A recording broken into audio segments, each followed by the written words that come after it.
Good morning student, I am Sonika Yadav, your Hindi teacher. और आज मैं आपको हिंदी व्याकरण से सर्वनाम पढ़ाने जा रही हूँ।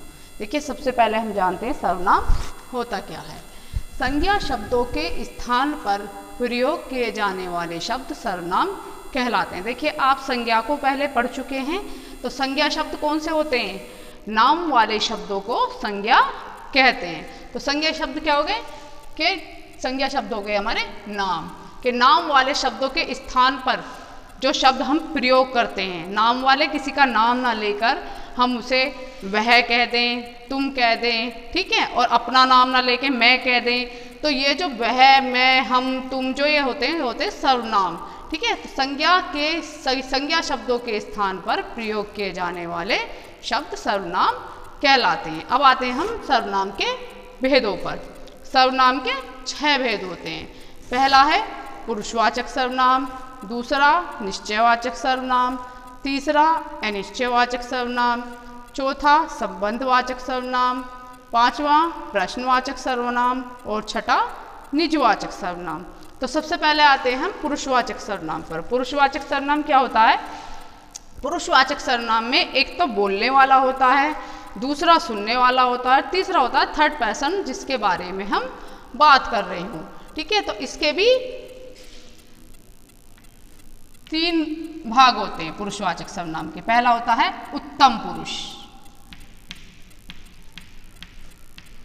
उत्तम पुरुष बोलने वाला, जैसे कि मैं बोल रही हूं, आपको समझा रही हूं बोलकर, तो उत्तम पुरुष में आता है मैं और हम। अब आता है दूसरा सेकंड पर्सन मध्य पुरुष। मध्य पुरुष इसमें होता है सुनने वाला, जैसे कि आप लोग हैं, आप लोग मेरी बात को सुन रहे हैं, तो इसमें मध्य पुरुष में आएगा तुम। तीसरा होता है थर्ड पर्सन जिसके बारे में बात की जा रही है। ठीक है, तो होता है अन्य पुरुष। अन्य पुरुष जैसे वे या वह। इसके लिए मैं आपको एक उदाहरण के तौर पर समझा रही हूं, जैसे कि मोहन ने सोहन से पूछा रीना कहाँ गई? रीना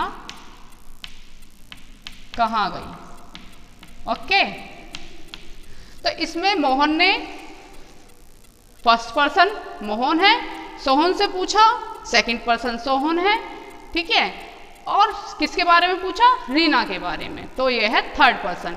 यह है बोलने वाला, यह है सुनने वाला, और जिसके बारे में बात की जा रही है वो है रीना, थर्ड पर्सन।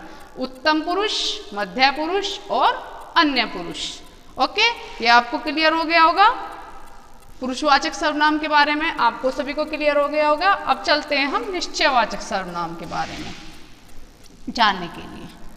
निश्चयवाचक सर्वनाम होता है जब हम किसी के बारे में बात कर रहे हों, तो मतलब उसके लिए हम बिल्कुल निश्चित हों, कोई बात कह रहे हैं तो जब हम बिल्कुल निश्चित बात कर रहे हों तो उसको कहते हैं हम निश्चयवाचक सर्वनाम। जैसे यह पुस्तक मेरी है, यह पुस्तक मेरी है।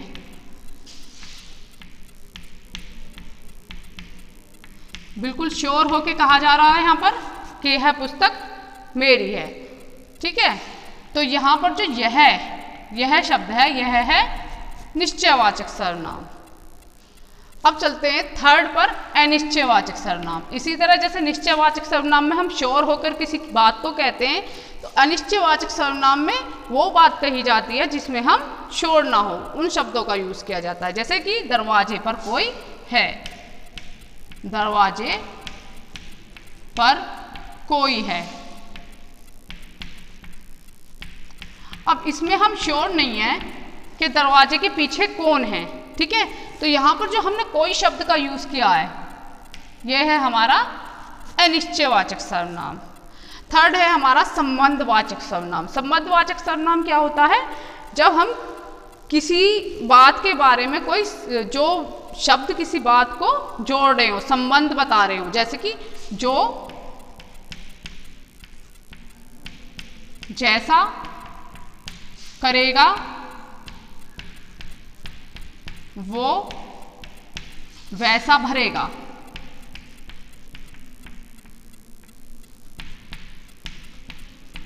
ठीक है, जो जैसा करेगा वो वैसा भरेगा। यहाँ पर जो से और वो से इस बात को जोड़ा जा रहा है, तो यहाँ पर जो और वो जो शब्द हैं ये हैं संबंधवाचक सर्वनाम।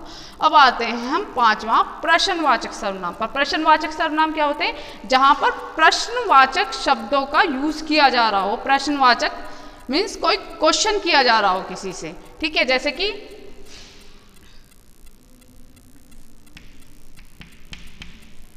आप कहाँ गए थे, या फिर दूसरा एग्जाम्पल देखिए, तुम कौन हो, तुम कौन हो। ठीक है, यहाँ पर दोनों उदाहरण में क्वेश्चन किया जा रहा है, प्रश्नवाचक का यूज किया जा रहा है। तो यहाँ पर कहाँ और कौन, ठीक है, कहाँ और कौन शब्द क्या है? प्रश्नवाचक सर्वनाम। अब चलते हैं हम छठे पर, निजवाचक सर्वनाम पर। निजवाचक सर्वनाम क्या है? निजवाचक सर्वनाम होता है जो हम कोई बात कर रहे हो अपने खुद के लिए, अपने स्वयं के लिए जो हम बात करते हैं उसको कहते हैं निजवाचक सर्वनाम। वक्ता मीन्स बोलने वाला, बोलने वाला अपने लिए किसी शब्दों का यूज कर रहा हो उसको कहते हैं निजवाचक सर्वनाम। जैसे कि मैं अपना काम खुद कर लूंगा, खुद करूंगा। ओके, तो इसमें जो ये खुद शब्द आ रहा है, खुद की जगह हम स्वयं भी लिख सकते हैं। मैं अपना काम स्वयं करूंगा, मैं अपना काम खुद करूंगा, उसे अपना काम स्वयं करना चाहिए। तो ये जो खुद शब्द आ रहा है ये है हमारा यहाँ पर निजवाचक सर्वनाम। तो अब आपको ठीक से समझ में आ गया होगा कि सर्वनाम क्या होता है, उसके भेदों के बारे में समझ में आ गया होगा। इसके 6 भेद होते हैं, कौन से भेद में क्या चीज़ होती है। ठीक है, ये सब कुछ आपको क्लियर हो गया होगा, सब कुछ समझ में आ गया होगा। Thank you, have a nice day.